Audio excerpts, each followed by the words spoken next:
Hi friend, আজকে পাঁচ মিশালি তরকারিটা আমি রেঁধে তোমাদের দেখাবো। এটা রান্না করে আমি দেখাবো। কড়াইতে আমি তেজপাতা, শুকনো লঙ্কা, পাঁচফোড়ন দিয়ে দিলাম।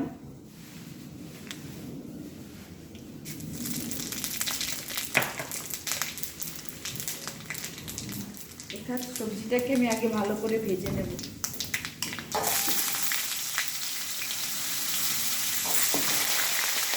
এখানে সমস্ত রকমের ভেজিটেবলস রয়েছে।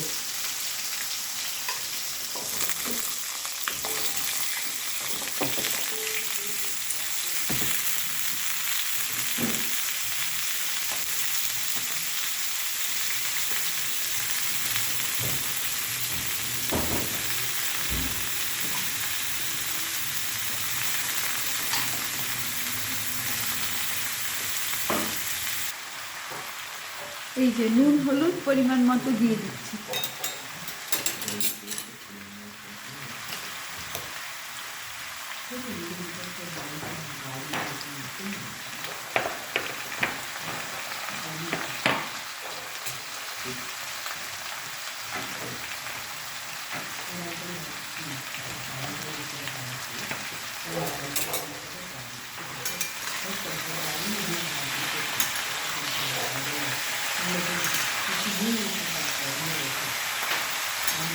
নুন হলুদ মিষ্টি পরিমাণ মতো দিন।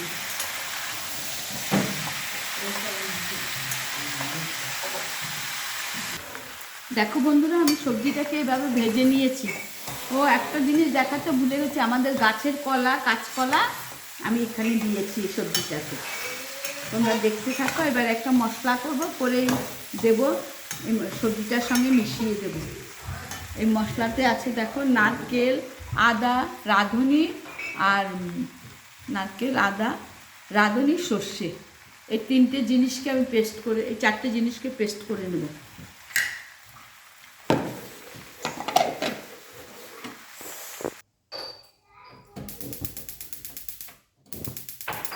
দেখো বন্ধুরা, যে মশলাটা আমি পেস্ট করে নিয়েছি সেটাকে আমি ছেঁকে দিয়ে দিচ্ছি।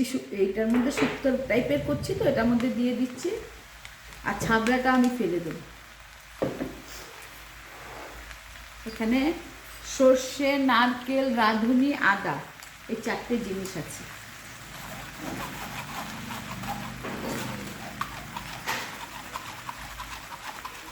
এটা আমি দিয়ে দিচ্ছি ছেঁকে। বন্ধুটা, আমার তরকারিটা এরকম হয়েছে। আমি এবার এখানে কিছু বড়ি, বাদাম ঘিয়ে ভেজে রেখেছি, এটা এখানে দিয়ে দেবো। এইভাবে আমি তরকারিটা করে নিয়েছি। তোমরা এইভাবে করে খাবে, দেখবে খুব ভালো লাগবে। ভালো লাগলে লাইক, কমেন্ট, শেয়ার করবে। তরকারিটা আমার হয়ে গেছে। এইভাবে করে তুমি ভগবানকে ভোগ নিবেদনের করতে পারো। হ্যাঁ,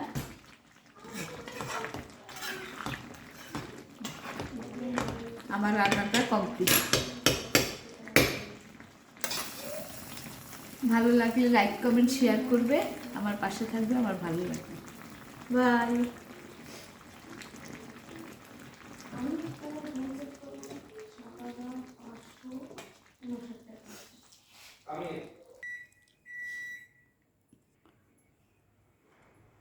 লাস্টে উপর দিয়ে আমি দুধের মাঠাটা দিয়েছি তরকারিতে। এরকম হয়েছে দেখতে।